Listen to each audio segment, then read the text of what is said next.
Hello guys, in this video I'm going to show you how to enable Facebook login in the Pinterest app. First, you have to open up the app, and here it opens up in the home menu.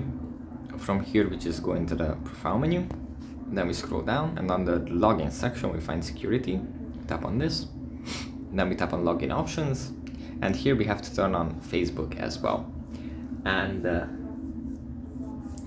it's going to redirect us and show us a few steps how we can finalize this decision. But yeah, basically that's how you do it.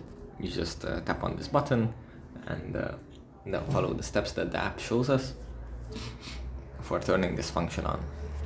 You can turn Google login off if you want to here as well, but that's pretty much it for this video. I hope it was helpful for you guys, and I'll see you in the next one. Bye.